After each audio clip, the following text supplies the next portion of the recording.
How is it going, everyone? Daxellz here, and today we're going to be reacting to the best of Dunkey 2020. Let's get straight into it. Away we go. Last year in my video, I said this. What we are experiencing right now is the calm before the storm. Next year is when shit goes down. March. So this year, I'm going to say that 2021, this is going to be a really good year this time. What games did we get this year? He predicted the future. Right? Monster Energy Drink, Motorcycle 3. Monster Energy Supercross 3, the official video game. It's always nice to see what games are coming out this year? Lonely Mountains Downhill as the game Death Stranding should have been. This was a technological breakthrough, finally allowing gamers to make our own games, like Fall Guys, I'm pretty sure was made in there. And Shenmue 3. Ubisoft tried to make Breath of the Wild, like straight up just exactly Breath of the Wild. And what's funny about this game is even though they ripped off as many ideas as they possibly could, it still sucks ass because it's made by Ubisoft. Gran Turismo, the driving in this game is so classy. It feels like your name is Delfonzio. Paper was fun. Crash Bandicoot 4 was very faithful to the PS1 games. Tony Hawk's game was very faithful to the PS1 I want to try that. I played it. Neo 2. Fuck this shit. 2020 really was the year of waiting too long for a game and then the wait not paying off. Half-Life, Shenmue, Cyberpunk, Final Fantasy. I still like Cyberpunk. These are games that I thought would never come out, and now that they did, I kind of wish they didn't. Oh, here we go. Number 9. Here we go. Big list. Heroes of the Storm.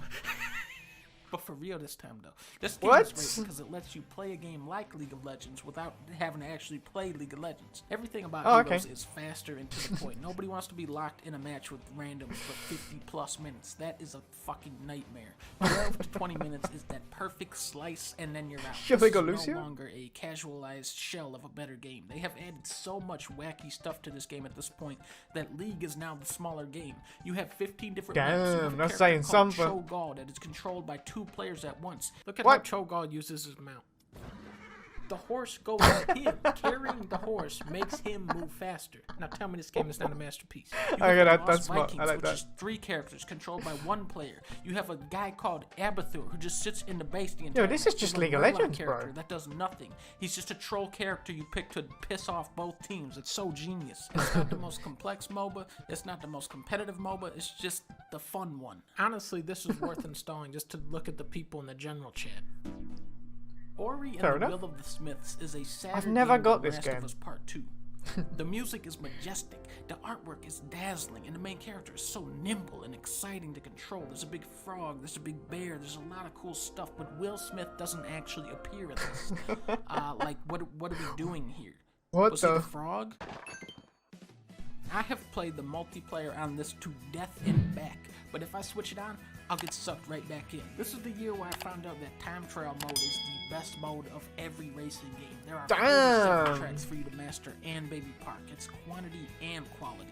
Racing games have always been synonymous. I haven't played Mario Kart in years, to be fair. Mario Kart 8 jumps over the bar, takes They're the on bar, 8? fucking leads with it. Look at how realistic the graphics are. These are some of the most detailed, beautiful courses ever, and they're full of shortcuts and branching paths. Rainbow Road. Shy Guy Falls is in this game. Delfino Airport, my man. Luigi's Mansion, Mount Wario, Swamp Ruin, Wild Woods is where I found out that toads have an Ewok village in that jungle. And then the soundtrack fucks you up when you pop out of the water on Dolphin Shoals and this crazy motherfucker starts going berserk on the saxophone.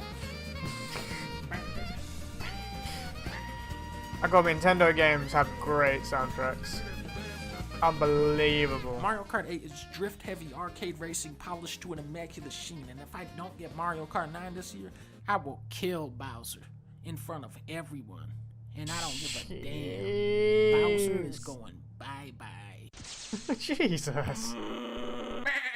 Animal Crush. Now, the way this game works is that I played this for 100 hours and went, oh, that was a good game. Whereas Leah played this for 500 hours and went, yeah, this one was pretty weak, actually. I think we both expected more substantial updates to roll out over the year. It's sad to see how much content is pumped into the microtransaction-fueled mobile game versus New Horizons.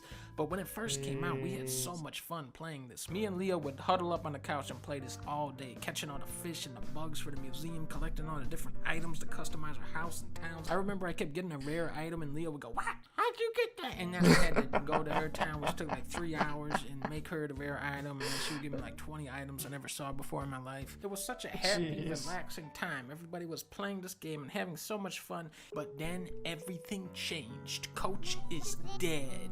Road is dead. Tom Nook is arrested and dead. I go to the beach and I look for the stupid art dealer. He's never there. Going to the store and it's all items I already have. It seems like Animal Crossing is over for now, but it was fun while it lasted. Yeah, I never played it when it was there. Every time a new bullshit hard game comes out, you see the argument of, should these difficult games have an easy mode? Hades has a pretty interesting solution. When you start off, it is ridiculously hard. You stand pretty much no chance of winning, so it's on the player to gradually unlock the easy mode. The further you get into the game, the more currency you get to upgrade your dude. So you get that perspective and appreciation for overcoming tough fights without having to literally perfect them. There's also tons of wacky power-up combos for you to cook up and try to break the game with. I guess you could say that Hades is one hell of a game. Oh, I see what you did there. Oh no. Just like Hades, The Last of Us 2 is a game where you don't have to choose between great gameplay or a great story. People are still looking at me like I'm crazy for liking this game, but give it a couple years. The hate he got for not liking this game. Yo.